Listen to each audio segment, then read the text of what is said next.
ભાઈનો કેસ પાછો ખેંચાઈ જશે, પણ દલિતોનો, આદિવાસીઓનો, ઠાકોરોનો, કોળી સમાજ, ક્ષત્રિયોનો આ બધા કેસ નહીં ખેંચાય. કારણ કે તમે મનુસ્મૃતિ મુજબ તમને રાજ કરવાનો અધિકાર નથી. હવે તો ભાજપના આગેવાનો પણ કહી રહ્યા છે કે કોંગ્રેસના ગુનાહિત ઇતિહાસ ધરાવતા બધાને ભારતીય જનતા પાર્ટી અહીંયા લાવીને દૂધે ધોયેલા કરે છે. ગુજરાતના સરકાર જે છે, ગુજરાત સરકાર છે, એના ત્રાજવાના કાટલા અલગ અલગ છે. ગરીબો માટે, વંચિતો માટે, શોષિતો માટે, પીડિતો માટે ગુજરાતમાં અન્યાય છે, અને મનુવાદીઓ, મનુસ્મૃતિના ચાહકો, વાહકો અને શાસકો માટેના કાટલા અલગ છે. કોઈ પણ ગુનેગાર હોય એ ભાજપનો ખેસ પહેરે એટલે ભાજપના વોશિંગ મશીનમાંથી નીકળીને દૂધે ધોયેલો હોય એવો થઈ જાય છે. આખી મનુસ્મૃતિની બેઠી કોપી કરી અને ભારતીય જનતા પાર્ટી અત્યારે ચાલી રહી છે કે જેમાં એસસી, એસટી અને ઓબીસીના કાર્યકર્તાઓને માત્ર વૈતરું જ કરવાનું આવે. નમસ્કાર, ક્રાંતિમાર્ગથી હું વિમિત કુમાર. જ્યારે તમને લાગે કે તમારી સાથે અન્યાય થયો છે ત્યારે તમે સરકાર સામે પણ વાત ભેગવી પડે, આંખમાંથી આંખ મિલાવીને વાત કરવી પડે, રસ્તા ઉપર ધરણા પ્રદર્શન આંદોલન કરવા પડે, તો એ કરવાની સ્વતંત્રતા આપણા દેશનું બંધારણ આપણને આપે છે. પણ આપણા દેશની વર્તમાન અને ભૂતકાળની તમામ સરકારોએ એ આંદોલનોને કૂચલવાનો પ્રયાસ કર્યો. 10 વર્ષ પહેલા પાટીદાર અનામત આંદોલન થયું, એમાં ગુજરાત સરકારે રાજદ્રોહ સહિતના હાર્દિક પટેલ અને એમના સાથીઓ ઉપર કેસ કર્યા, અને આ 10 વર્ષ પછી એ જ સરકારે, એ જ પાર્ટીની સરકારે એ કેસો પાછા ખેંચી લીધા. એ બાબતે આપણે ચર્ચા કરવા માટે લાલજીભાઈ દેસાઈ સાથે વાત કરવાનો પ્રયાસ કરીશું. લાલજીભાઈ, ક્રાંતિ માર્ગે આપનું સ્વાગત છે. ખૂબ ખૂબ આભાર. લાલજીભાઈ, પાટીદારના કેસ જે છે સરકારે પાછા ખેંચી લીધા, એટલે ક્યાંય ને ક્યાંય લોકો કહે છે કે થૂકેલું ચાટી રહી છે સરકાર. પાટીદારોના કેસ પાછા ખેંચી શકતા હોય તો એસસી, એસટી, ઓબીસીના લોકો પણ હવે માંગણી કરી રહ્યા છે. શું કહેશો?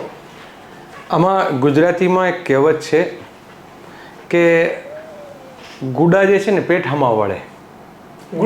ગુડા જે છે, ઢીંચણ છે ને હંમેશા પેટ હમા વળે, અને ઘી ઢળે તો ખીચડીમાં, અને ઊંટ મરે તો મોઢું મારવાડ હામું, અને એવું ને એવું.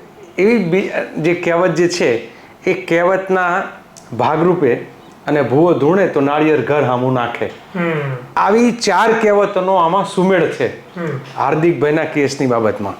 કોઈ એમ થાય કે લાલજીભાઈ એક સાથે કેમ 4 કહેવત, પણ આ 4 કહેવત તમે જુઓ તો તમને એમાંથી ખબર પડશે કે ગુજરાતની અંદર સત્તામાં બેઠેલા લોકો શું કરી રહ્યા છે. રાષ્ટ્રદ્રોહ જેવો કેસ પાછો ખેંચવો કલ્પના બહારની વાત છે. એક તો પહેલી વાત એવું થાય કે એનો મતલબ કે કાં તો કેસ ખોટો કર્યો હતો, અને કાં તો પછી એમણે જે પદ્ધતિ આ કેસ પાછો ખેંચ્યો છે એ ખોટો છે. નહીં તો પછી ભારતીય જનતા પાર્ટીને દેશના બંધારણ સાથે કોઈ લેવા દેવા જ નથી, એની મનમાની ચાલે છે. વોશિંગ મશીનની વાત આપ સૌ જાણો છો કે ભાજપમાં કોઈ પણ ગુનેગાર હોય એ ભાજપનો કેસ પહેરે એટલે ભાજપના વોશિંગ મશીનમાંથી નીકળીને દૂધે ધોયેલો હોય એવો થઈ જાય છે. એ પછી હાર્દિકભાઈની વાત હોય કે એ પછી આપણા મહારાષ્ટ્રના ડેપ્યુટી સીએમ જે હતા એમની વાત હોય, અજીત પવારની વાત હોય, કે એવા અનેક કેસો છે કે જેમાં ભાજપમાં જાઓ તો કેસ પાછા ખેંચાઈ જાય એક પછી એક. પણ સવાલ એ ઊભો થાય કે આંદોલન કરવાના લીધે થયેલા કેસો એક લોજિક તરીકે જોઈએ કે ભાઈ પોતાના માટે નહોતા લડતા, સમાજ માટે લડતા હતા, લોકોનું ભલું થાય એના માટે લડતા હતા, આંદોલન માટે થઈને લડતા હતા. તો પછી વિમિતભાઈ મારી પાસે એક આખું આ કેસનું લિસ્ટ છે, અને એમાં ગુજરાતના વિવિધ સમાજો ઉપર સામાજિક બદલાવ, સામાજિક ક્રાંતિ, સમાજના હક્કો માટે થતા આંદોલનો જે છે એની ઉપરના અનેક કેસો થયા છે. અને એની શરૂઆત હું કહું કે સાબરકાંઠાના ઢુંઢર ગામમાં બળાત્કારનો જે ઘટના હતી એનો વિરોધ કરતા યુવાનો જે છે એની ઉપર થયેલા કેસો એ કેમ પાછો ના ખેંચાય. કેશવનગરના ઠાકોર સમાજ કે જે પોતાના રહેણાંકના મકાનો બચાવવા માંગતા હોય તો એની ઉપરના કેસ કેમ પાછા ના ખેંચાય અને કેમ એને જેલમાં મોકલી આપવામાં આવે. ગુજરાતના આદિવાસી એટલે એ જે વિસ્તારના મૂળ નિવાસીઓ કહેવાય કે એમની જમીન ગણાતી, એના બદલે ક્યાંક સરકારને પોતાના હોટલના પ્રોજેક્ટ, પ્રવાસનના પ્રોજેક્ટ કરવા હોય તો કેવડિયાના આદિવાસીઓએ પોતાની જમીન બચાવવા માટે જેલમાં કેમ જવું પડે. વેદાંતા ઝીંક પ્રોજેક્ટની સામે આંદોલન કરતા આંદોલનકારીઓ પરના કેસ પાછા કેમ ના ખેંચાય. એવું ને એવું પાર તાપીના મુદ્દે જે આંદોલન કરતા આદિવાસીઓ છે તો એના કેસ જે છે એ કેમ પાછા ના ખેંચાય? નર્મદા લિંકના મુદ્દા ઉપર જે આંદોલન થઈ રહ્યા હતા એના લોકોનું શું? આદિવાસીઓના પહેલામાં ખોટા પ્રમાણપત્રોના મુદ્દે જે લડતા આદિવાસી યુવાનો છે એની ઉપરના ખોટા કેસનું શું? આ પહેલું ઠાકોર અને આદિવાસી ઉપર, એનાથી પણ ખતરનાક આગળનું દલિતો ઉપરના એટ્રોસિટી એક્ટને નબળો પાડવાનું જ્યારે કામ થાય તો એની સામે 2 એપ્રિલના રોજ ભારત બંધનું એલાન આપનાર આ દલિત યુવાનો ઉપર જે કેસ થયા, દલિત યુવાનોએ પોતાના ઘર માટે તો લડ્યા જ નથી, પોતાના હક, પોતાનો કોઈ જમીનનો મુદ્દો હોય કે પોતાની વ્યક્તિગત કોઈ હોય, એ તો આખા દેશના બંધારણને બચાવવા માટેની લડત હતી, દલિતોના અધિકારોને બચાવવાની લડત હતી. તો એ કેસ પાછા કેમ ના ખેંચાય? ભાનુભાઈ વણકર કે જે સચિવાલયમાં આત્મહત્યા કરી એ મુદ્દે આક્રોશિત યુવાનો ઉપર થયેલા કેસ છે એ પાછા કેમ ન ખેંચાય? એમનું માંગણી શું હતી કે ભાઈ આની સાચી તપાસ કરવામાં આવે, ગુનેગારને સજા કરવામાં આવે. ઉનામાં દલિતો ઉપર અત્યાચાર થાય, આખી સરકાર આમ હલબલે, પરંતુ એ ઉનાના મુદ્દે આંદોલન કરનાર દલિત યુવાનો ઉપરના કેસ છે હજુ આજે એમનેમ છે. આવું નવું માલધારીઓ સાથે સમગ્ર ગુજરાતના મહાનગરોમાં અનેક માલધારીઓ ઉપર પોતાના ગાય બચાવવા માટે, ગાયોને બચાવવા માટે થઈને એમની ઉપર કેસો થયેલા છે. ગામડામાં રહેતા માલધારીઓ ગૌચર બચાવવા માટે કેસ થયા છે. બીજાનું તો શું, હું મારો પોતાનો દાખલો આપું. મારુતિ સુઝુકી કંપની અત્યારે 4000 ગાડીઓ રોજ પેદા કરીને બજારમાં વેચતી હશે, પરંતુ હંસલપુર ગામના, નાવિયાણી ગામના, મેરા ગામના, બેચરના, ધનોરાના, આજુબાજુના સીતાપુર ગામના એ બધા જ રબારી ભરવાડ માલધારી યુવાનો 63 બહેનો અને ભાઈઓ ઉપર જે કેસ થયા છે એ કેસ આજે 13 વર્ષે એમનેમ છે, પાછા નથી ખેંચાતા. એ કેસ મારી ઉપર પણ છે. એટલે અમે, કારણ કે ગુજરાતમાં માલધારી છીએ, ઠાકોર છીએ, દલિત છીએ, આદિવાસી છીએ, માઇનોરિટીઝ, અનેક લોકો નિર્દોષો જેની ઉપર આ રીતના કેસ થયા છે, એ કેસ પાછા કેમ ના ખેંચાય? ક્ષત્રિયોએ શું માંગણી કરી હતી? પદ્માવત ફિલ્મના સીન બદલવાના મુદ્દા ઉપર એમણે અભદ્ર દ્રશ્યો જે હતા એને બદલવા માટેનું આંદોલન, એ કેસ પાછા કેમ ના ખેંચાય? ભારતીય જનતા પાર્ટીના પૂર્વ મંત્રી અને જે તે સમયે ચૂંટણી લડતા પુરુષોત્તમ રૂપાલા એ એવા શબ્દો બોલે કે જે શબ્દો આખા ક્ષત્રિય સમાજની અને આપણી માતાઓની લાગણીઓ દુભાય, તો આવાના અને આખા ઇતિહાસને લજવી મારે એવા શબ્દો પુરુષોત્તમ રૂપાલા બોલે અને એની સામે ક્ષત્રિયો આંદોલન કરે અને જે કેસ થાય તો એ કેસ પાછા કેમ ના ખેંચાય? આવું નવું યુવાનોએ પેપર લીકના મુદ્દા ઉપર, પેપર કૌભાંડ, નકલી ઓફિસો, એના મુદ્દે આંદોલન કરતા યુવાનો જે છે એના ઉપરના કેસ પાછા કેમ ના ખેંચાય? સરકારના જ નોકરી કરતા પોલીસ કોન્સ્ટેબલો જ્યારે પોતે આંદોલન કરે એમના પોતાના હક માટેનું, તો એ પોલીસોની કાયદેસર રીતે એવી જગ્યાએ બદલી કરવામાં આવે કે એ લોકો જે છે એ પોતે ફરી વખત કગરવું પડે અને એમના ઉપરના કેસો આજે કેમ ચાલે? આ બધા મુદ્દાઓ છે. અને આ બધાથી આગળ બોલવાનો અધિકાર, આપણા દેશમાં સ્વતંત્રતા, વાણી સ્વતંત્રતા, મીડિયા એ આપણા દેશનું અરીસો કહેવાય, સમાજનો અરીસો કહેવાય. આ દેશનું એક એવી ચોથી જાગીર શબ્દ વાપર્યો બરાબર નથી, પણ એક એવો આધાર સ્તંભ કે ભલભલી સરકારોને અરીસો બતાવે, ખોટું થઈ રહ્યું હોય ત્યારે લોકોનો અવાજ બને. આવો અવાજ બનનાર મીડિયાના યુવાનોનો, એ યુટ્યુબરોનો, એ અલગ અલગ રીતે સોશિયલ મીડિયાના માધ્યમથી સત્યને ઉજાગર કરનાર યુવાનો જે છે એને બંધ કરવા એ કેસો જે છે એ પાછા કેમ ન ખેંચાય? એનું મૂળ કારણ છે એ ગુજરાતમાં ભારતીય જનતા પાર્ટીનો મનુવાદ અને મનુસ્મૃતિ. આ મનુસ્મૃતિનું રાજ છે.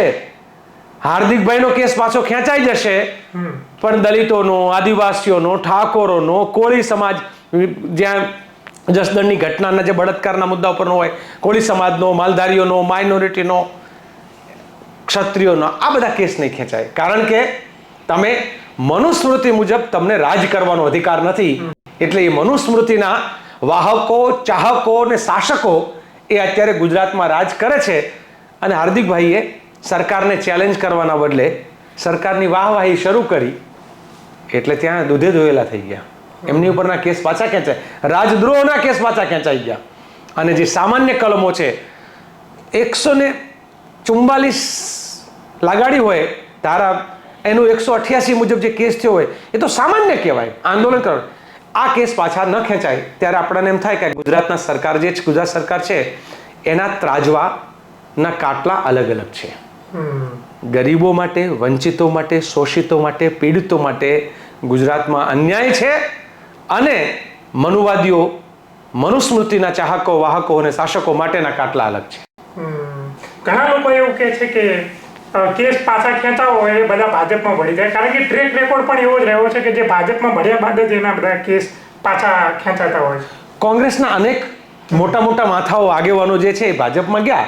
એમાં પછી ભાઈ હાર્દિકભાઈ કોંગ્રેસના કાર્યકારી અધ્યક્ષ હતા, ત્યાંથી લઈ અને કોંગ્રેસના પૂર્વ અધ્યક્ષો, પૂર્વ CLP થી લઈ અને અનેક લોકો, સંસદ સભ્યો, કેબિનેટ મિનિસ્ટરો, આ તમે બધાના હિસ્ટ્રીમાં જશો તો ખબર પડશે કે ભારતીય જનતા પાર્ટીએ ક્યાંક એમનો માઇનિંગનો કેસ કર્યો હશે, ક્યાંક ગૌચરનો કેસ કર્યો હશે, ક્યાંક એમના સંપત્તિ ઉપરનો કેસ હશે, ક્યાંક ને ક્યાંક કોઈ કેસમાં હલવાય તો ધારાસભ્યો, સંસદ સભ્યો અને ભલભલા કોંગ્રેસના આગેવાનોએ એમણે મુઠ્ઠીમાં, એમણે બાનમાં લઈને એમાં લઈ ગયા છે.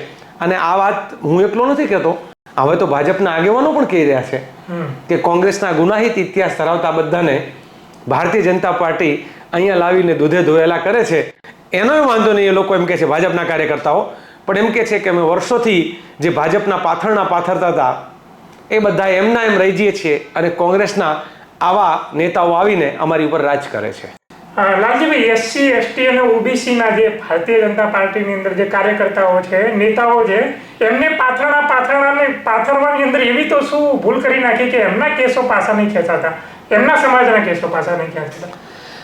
જો ભારતીય જનતા પાર્ટીમાં SC, ST, OBC નો ક્યાંય અવાજ છે જ નહીં. જે પણ ત્યાં છે એ માત્ર ને માત્ર એ હાજી હા કરવાવાળા, કાં તો પછી એમનો ધંધો સાચવવાવાળા, અને એ બીકના માર્યા. ખૂબ બધા લોકો ત્યાં બીકના માર્યા છે.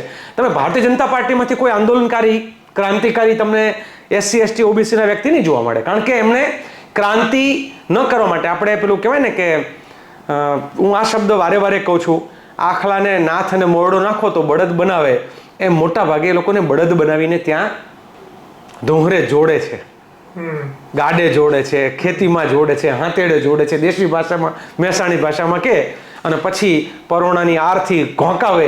એટલે SC, ST અને OBC તો ત્યાં માત્ર ને માત્ર મનુવાદી જે માનસિકતા જે આપણી જૂના સમયમાં હતી કે